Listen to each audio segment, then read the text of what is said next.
O oposto de verdadeiro é falso. O oposto de verdade é fato. Isso porque um fato é uma descrição correta e verdadeira de como alguma coisa é. Então, quando você declara um fato, o que você está dizendo é verdadeiro, porém, um fato é como uma coisa é, e não necessariamente da forma que deveria ser. Uma verdade é como algo deve ser, mesmo que agora não é assim ainda. Um exemplo simples. É fato que Mashiach não veio, e todo dia esperamos, e ele ainda não está aqui. Se está falando sobre fatos, não existe Mashiach. Mas a verdade é, Mashiach está chegando. Por quê? Porque ele tem que vir. Então não importa quanto tempo ele demore. E o fato é que ele não chegou. Bem, existe um problema com os fatos, mas a verdade não muda. Então essa é a diferença entre fato e verdade. Verdade significa a coisa como ela deve ser. Fato significa a coisa como acontece. Logo, se algo acontece de certa forma, isso não é a verdade. É verdadeiro, mas não é a verdade. Fatos são reais, são válidos, são autênticos, são verdadeiros, mas não é a verdade. Quando algo é a verdade, não importa quanto tempo leva, eventualmente a verdade se torna um fato. Então, quando uma verdade e um fato coincidem, isso se chama sagrado. Quando um fato não bate, não coincide com a verdade, isso se chama profano. Há o sagrado e há o profano.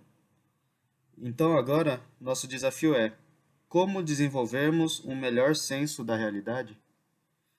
Algumas pessoas são intimidadas pelos fatos. Elas se deparam com um fato e pronto, não conseguem pensar além disso. Ah, é um fato, olhe para os fatos. Certamente tem pessoas que não conseguem lidar com os fatos. Então, estão totalmente fora de alcance da realidade. São sonhadores e tudo vai ser da forma que eles pensam que vai ser, porque eles pensam que vai ser. Isso também não é saudável. E qual é a nossa percepção da realidade? Não é o mesmo para todas as pessoas. E por isso o assunto, ou o tópico da confiança, depende de qual o significado de confiar. Como confiar? No que você confia? Quando você confia? E quando não deveria confiar? Tem a frase, está na nota de dólar. In God we trust. Em Deus nós confiamos. Ela pode ser tomada literalmente. Em uma definição estreita do conceito de In God we trust, significa que não vai ter uma explosão nuclear, porque confiamos em Deus que não vai deixar isso acontecer. Não tenho medo de entrar em um avião porque confio que Deus toma conta das coisas. Só que essa definição é bem estreita, vamos ampliar um pouco mais. Confiar em Deus não significa apenas que Ele vai me proteger de ser acertado por um raio. Não é só isso. Confiança em Deus tem uma aplicação muito mais abrangente. Por exemplo, uma parte da confiança em Deus significa confiar que bondade é realmente boa e que maldade é realmente mal. Não é apenas acreditar que Deus está no controle. Esse tipo de confiança é o mínimo. Talvez é uma confiança até mesmo infantil em Deus. Uma confiança mais profunda em Deus é confiar nos valores de Deus, por assim dizer. Se Deus fala isso é bom, então isso é muito bom. E há pessoas que possuem uma incerteza. As coisas são vagas. Elas, bom é bom, mas será que é bom mesmo? É importante ser bom, mas quão importante é? Eu sei que eu tenho que ser bom, mas será que tenho mesmo? Teve um programa de entrevista, um talk show, em que eles estavam falando sobre questões medicinais. E um médico ligou e falou assim: sabe o que eu notei? Notei que pessoas religiosas não ficam doentes com a mesma frequência. Ia responder assim: a gente já ouviu falar disso, mas não tem como medir. Não tem como você vai medir isso. Ele falou: tem como sim.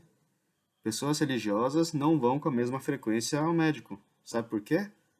Não é porque eles não tenham dores e incômodos ou que eles tenham menos dores e incômodos, eles não vão ao médico com mais frequência porque eles não acreditam em estar saudável. Uma pessoa que não acredita em Deus, ela acredita em estar saudável. Para essa pessoa é uma religião. E o que é mais valioso, mais importante na vida? Para muitas pessoas é estar saudável. E é isso.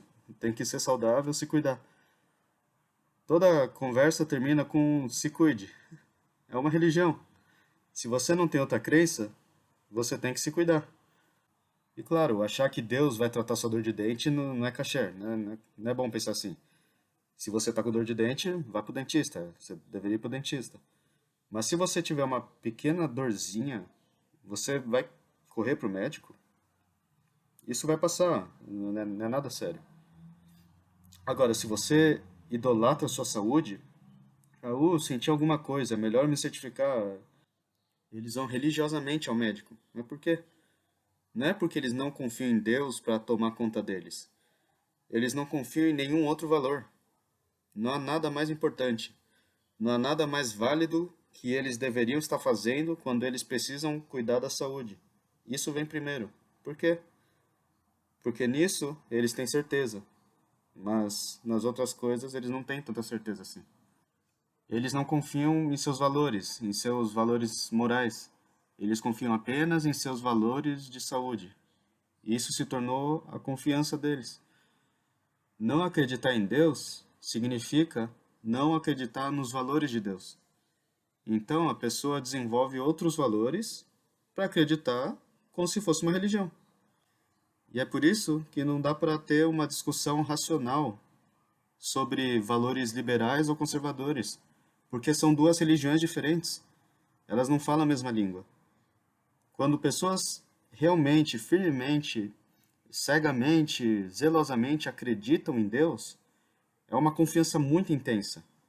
Pessoas que não acreditam em Deus possuem a mesma intensidade, possuem uma confiança tão intensa quanto, só que é em outra coisa, que não seja Deus.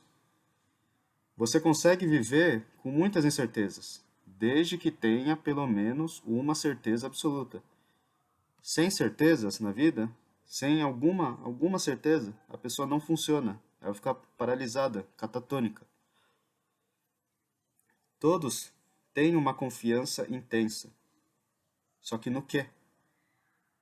A psicologia, quando sem valores absolutos, ela apela para força interior, força pessoal, força de caráter. No que você confia? Nos seus próprios valores. Você é valioso. Assim eles falam. Então, o que se tornou a crença da psicologia popular? Autoimagem, autoestima. A solução para todo problema é uma boa autoimagem. A causa para todo problema, baixa autoestima. Como curar uma pessoa com problemas? Construindo a autoestima delas. Dê a elas mais autorrespeito. E por que isso é tão necessário? Por que isso é tão idolatrado? Por que atribuímos tanto poder a isso ao ponto de transformar isso em um Deus? Veja bem, se você tem uma boa autoimagem, a vida será boa. Se você tem uma péssima autoimagem, você está condenado. Isso não soa como um falso Deus? Não soa como idolatria?